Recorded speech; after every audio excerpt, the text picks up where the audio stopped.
going on, Jerome's? So Senator Garrett Bradbury, over the last 6 years, it's been trying times, right? So his first 3 years, he was literally the worst center in the league. Last 3, he's gotten better, but with an extension, it's just been rough, right? And the Vikings running game hasn't been great the last 3 years, as well as just seeing the center bench pressed into the lap of the quarterback over and over and over again.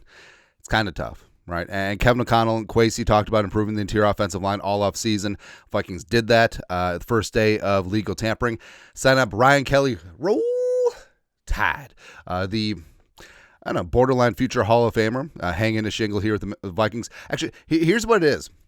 So Ryan Kelly, yes, a little bit of advanced age. Like him coming to the Vikings is a lot like Matt Burke joining the Ravens, where he had 4 very productive seasons, won a Super Bowl. It's basically it, or maybe it's just number 78.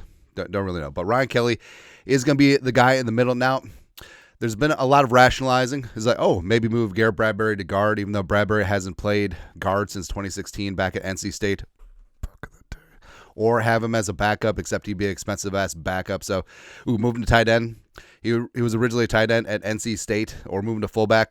Don't really know. But either way, probably not going to happen, and Bradbury's contract does get very edible for the Vikings, and they do have to take on a little bit of a dead cap hit, but they can save $3.6 million in space. So some of the local Smoky beat writers, notably Al Kalus, the Athletic, a guy who we really respect, have intimating that a Bradbury move could be coming today. Now, it's probably going to be a cut, but what if Kwesi could just finesse just a little something for Garrett Bradbury? Because Bradbury does have marketable skills. Like he has started a lot of games in this league. He is a solid leader as well as a decent run blocker. And what if I told you there was a team that just let a decent run blocker, bad pass protecting center go in free agency, who got massively overpaid by the Bears, and also the Falcons kind of freaking owe us one in terms of the Kirk Cousins legal tampering. Although I feel like they got the worst end of the deal.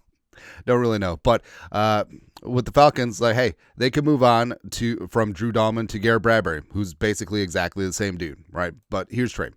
So Falcons get Garrett Bradbury.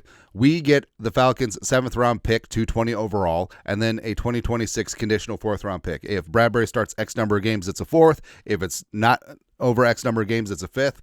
Could make some sense. Although, obviously Kirk Cousins is done in Atlanta, but it would be hilarious if Bradbury just returned to Atlanta. Kurt's like, I literally signed with a different team to get away from you. Don't really know. Important to note, though, but the Falcons' offensive line coach / run game coordinator was Bradbury's offensive line coach at NC State back in the day, so you do have some connection there. Schematically, he would fit in. And also, like I said, I feel like the Falcons freaking owe us one. So hopefully something can get done. Either way, I do think that this is the end. I mean, it would be great if we can trade him. Probably just going to end up cutting him, but it is what it is. And the Vikings, since Bradbury would be cut, would not receive comp pick consideration, but would free up $3.6 million in cap space. And, wanted to work out the Grim Reacher, the pride of NC State, go Wolfpack, but it didn't. And Ryan Kelly is a very clear upgrade over Garrett Bradbury, so it is what it is. But your thoughts are thoughts. Garrett Bradbury move coming today?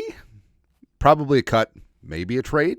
Let us know your thoughts, our thoughts, comment section. You guys are the best. You know what to do. Skull production value.